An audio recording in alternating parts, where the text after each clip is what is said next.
Welcome back. Welcome back. Lesson 68, Love Holds No Grievances. This is a cool lesson. They're all cool lessons, aren't they? They're really cool. Okay. You who were created by love itself can hold no grievances and know yourself. It's either one or the other. All right. There's no grey area in salvation. It's a total thing. To hold a grievance is to forget who you are. To hold a grievance is to see yourself as a body. It is the decision to let the ego rule your mind and to condemn the body to death. That's full on. Welcome to Jumanji.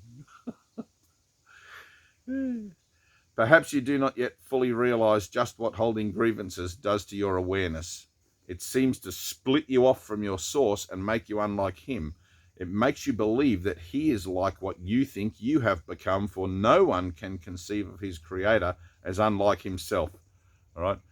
You are part of it's like the Father is in me and I in he, and he in me, right? The New Testament, where Jesus says, I'm of the Father, I and he in me.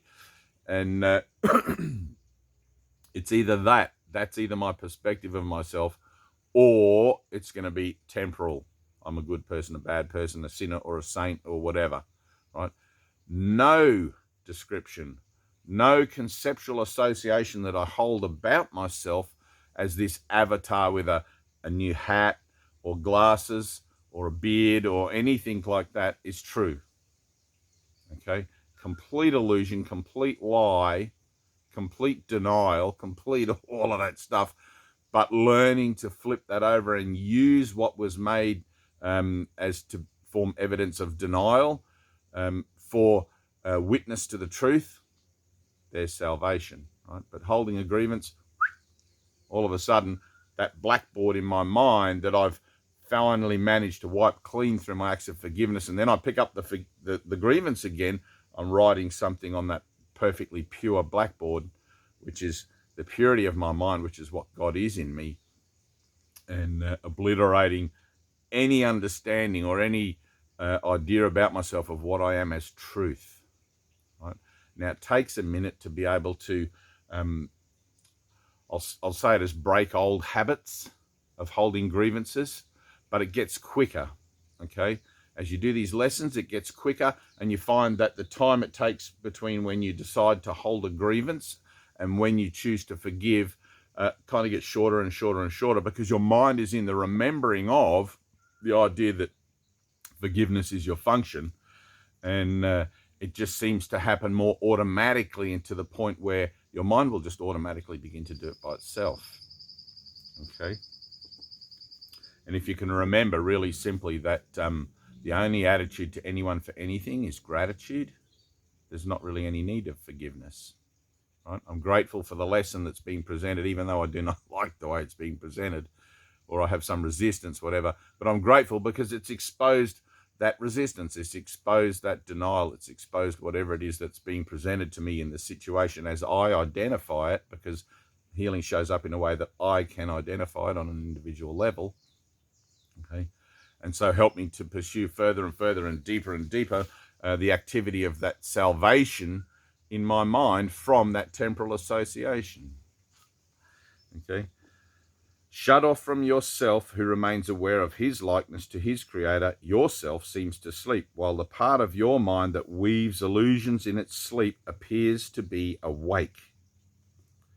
That's cool. Shut off from yourself, who remains aware of his likeness to his creator, yourself seems to sleep, while the part of your mind that weaves illusions in its sleep appears to be awake. Can all this arise from holding grievances? Oh, yes, for he who holds grievances denies he was created by love. Ooh, harsh. And his creator has become fearful to him in his dreams of hate. Who can dream of hatred and not fear God? All right, it's either one or the other. There's no grey areas in salvation. It's completely uncompromising. I'm either one with God and free in the world of all grievances, or I'm holding grievances and deliberately making myself separate from God. It is as sure that those who hold grievances will redefine God in their own image as it is certain that God created them like himself and defined them as part of him. It is as sure that those who hold grievances will suffer guilt as it is certain that those who will forgive will find peace. It is as sure that those who hold grievances will forget who they are as it is certain that those who forgive will remember. Would you not be willing to relinquish your grievances if you believed all this were so? I really should read that question for the rest of this video. Would you not be willing to relinquish your grievances if you believed all this was so? Would you not be willing to relinquish your grievances if you believed all this was so? All right. And the key word there is willing.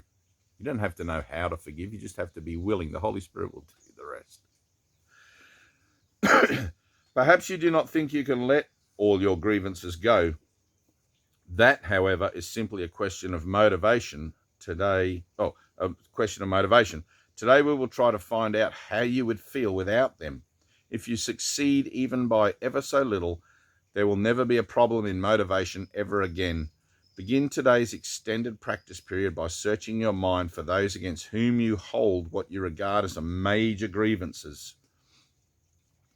Some of these will be quite easy to find. Then think of the seemingly minor grievances you hold against those you like and even think you love. It will quickly become apparent that there is no one against whom you do not cherish grievances of some sort. Any judgment is a grievance. Any kind of judgment of that person, this person, that, and that person, this and this person, that. Doesn't matter to what extent or level or depth the grievance is cherished. It's like it's there. Okay. This has left you alone in all the universe in your perception of yourself. Determine now to see all these people as friends. Say to them all collectively, thinking of each one in turn as you do so, I would see you as my friend, that I may remember you are part of me and come to know myself. We've all journeyed here together to this place, to this horror, to this dimension. We all come from love, and we've all undergone the transition from love through that choice to deny love, wherein the amnesia of what we are, which is why we have this book, where the amnesia of what we are has erased any sense of reason in us, and we've become like cavemen, and in fact originally were cavemen as an association with ourselves, clubbing each other to death for the most pitiful and meaningless reasons, when in actual fact we could just as easily have made decisions about who we are and what we're about right from the beginning, if it weren't for the fact that we've taught ourselves badly. Okay. It's like when I look upon my brothers and that they seem to be out there doing crazy stuff and trying to force other people to their will and things like that. It's like where Jesus was on the cross, forgive them, Father, they know not what they do. That's exactly my perspective. Forgive them, Father, they know not what they do. And my judgments about them also. Because I'm not seeing the idea that I'm seeing a body doing a thing. That's not my brother. My brother is the Christ.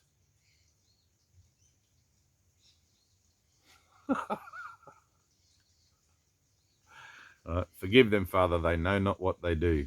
Right? And I include myself into that. Always keep my finger on my nose. Try to keep my finger on my nose. Super glue, a little bit of super glue, and just for a day, just stick your finger there. Whatever it takes, right? Whatever it takes. Spend the remainder of the practice period trying to think of yourself as completely at peace with everyone and everything, safe in a world which protects you and loves you and which you love in return. Try to feel safety surrounding you, hovering over you and holding you up.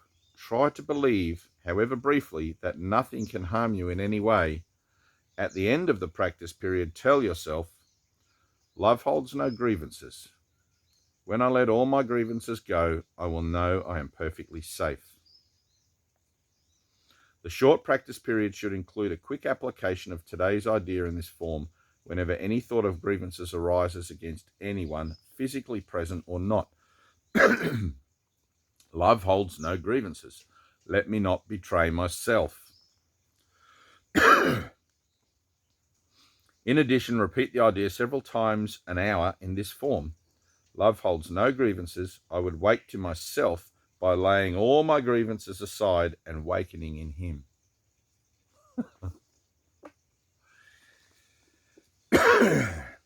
All right, just remember, it is or it isn't. There's no grey areas in salvation.